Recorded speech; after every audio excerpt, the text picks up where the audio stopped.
સુરત શહેરના cyber crime cell દ્વારા આંતરરાષ્ટ્રીય સાયબર ગેંગનો પર્દાફાશ કરવામાં આવ્યો છે। 47.44 કરોડના ફ્રોડમાં આરોપીની ધરપકડ કરવામાં આવી છે। બીએસસીનો અભ્યાસ કરી રહેલો 22 વર્ષીય ભાવેશ શિંદેની ધરપકડ કરવામાં આવી છે।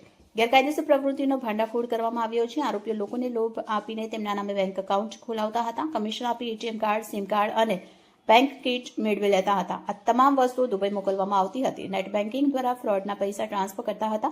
એટીએમ દ્વારા પૈસા ઉપાડી ગેંગને પહોંચાડવામાં આવતા હતા। ભાવેશ શિંદેની ધરપકડ કરી 3 દિવસના પોલીસ રિમાન્ડ પર લેવામાં આવ્યો છે।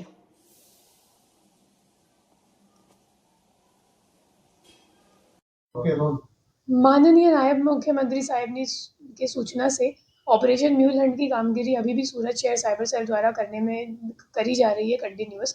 और उसी कामगिरी के दरमियान हमें एक बात नहीं मिली कि एक गैंग है सूरत में जो महाराष्ट्र से डमी बैंक अकाउंट्स लेकर उसमें साइबर फ्रॉड के पैसे लोड कर उसको विड्रॉ करने का काम वो लोग सूरत से करते हैं। तो इस बातमी के आधार हमने परसों एक रेड की। उस रेड में हमने एक आरोपी को धरपकड़ किया है जिसका नाम है भावेश शिंदे। भावेश शिंदे का काम ऐसा था कि जिन लोगों को ये लोग एटीएम भेजते थे पैसे विड्रॉ करने के लिए, उनसे सभी कैश वो एक जगह इकट्ठा करता था पूरे दिन का और उसके बाद वो हरीश चौधरी को देता था। हरीश चौधरी के घर में जब हमने रेड की तो हमें उसके घर से 18.5 लाख रुपए कैश मिले, 40 सिम कार्ड मिली है, 35 बैंक अकाउंट की डिटेल्स मिली है। उस जब 35 अकाउंट्स की डिटेल हमने बैंक एनसीआरबी पोर्टल पे देखी तो उसके सामने 56 फरियाद दाखिल है एनसीआरबी पे और टोटल 47 करोड़ 44 लाख के फ्रॉड इन सभी कंप्लेंट्स में सामने आए हैं। अभी हमारे जो 2 नासाफरदा आरोपी है हरीश चौधरी और ऋषिकेश, उन दोनों को पकड़ने की हमारी तपास चालू है। ये दोनों आरोपी का गुनाहित इतिहास भी है।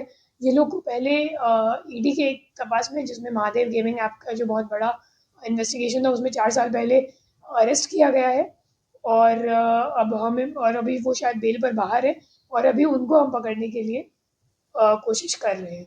इसमें मुख्य रोल है, उसका इतिहास क्या है? भावेश का कोई इतिहास नहीं है, लेकिन भावेश हरीश और ऋषिकेश के लिए काम करता है। वो उसका काम इतना ही है, जितने भी कैश विड्रॉ किए गए हैं एटीएम से उन सभी कैश को इकट्ठा करके वो हरीश चौधरी को देता था।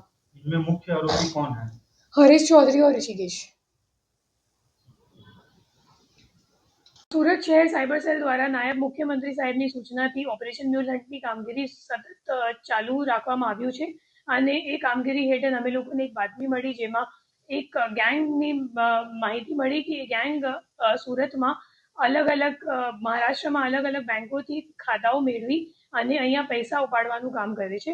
આ બાદની હકીકત મેળવતા અમે લોકોએ પરમ દિવસે એક રેડ કર્યું। એ રેડમાં ભાવેશ શિંદે કરીને એક મહારાષ્ટ્રનું નેટિવ છે, એમની ધરપકડ કરવામાં આવી છે। એમની ભૂમિકા એવી રીતની હતી કે જે લોકો એટીએમ કાર્ડથી પૈસા ઉપાડે છે તો એમનેથી કેશ લેવાનું કામ ભાવેશ કરતો હતો અને ભાવેશ પછી આ કેશ હરીશ ચૌધરીને આપતો હતો। તો આપણી ટીમ પછી હરીશ ચૌધરીને ઘરે પણ ગઈ અને હરીશ ત્યાં મળ્યું નથી, પણ એમના રૂમમાં અમે લોકોને 18.5 લાખ જેટલું રોકડ રૂપિયા મળ્યું છે। એના સિવાય 9 ફોન અને કેશ કાઉન્ટિંગ મશીન, એના સિવાય 40 સિમ કાર્ડ અને कुछ 35 જેટલા અકાઉન્ટની માહિતી પણ મળી। 35 અકાઉન્ટમાં કુલ 56 ફરિયાદો એનસીસીઆરબી કમ્પ્લેન્ટ ઉપર દાખલ છે અને જે ફ્રોડની રકમ છે એ 47 કરોડ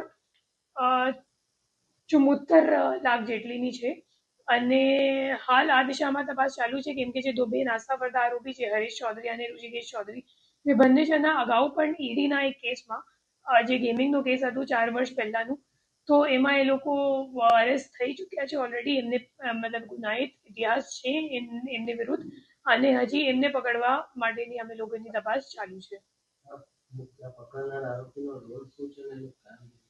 જે પકડનાર આરોપી છે એમનું નામ ભાવેશ શિંદે છે। એમનું કામ હતું જે કેશ ઉપાડવામાં આવે છે એટીએમથી એ કેશ આખો એકત્રિત કરીને પછી એ હરીશ ચૌધરીને આપતો હતો અને હરીશ ચૌધરીને ઘર પર આપણી રેડ કરી પણ એ ઘરે મળ્યું નથી, પણ એમના ઘરથી ઘણો બધો મુદ્દામાલ અમે લોકોએ ઝડપી પાડ્યું છે।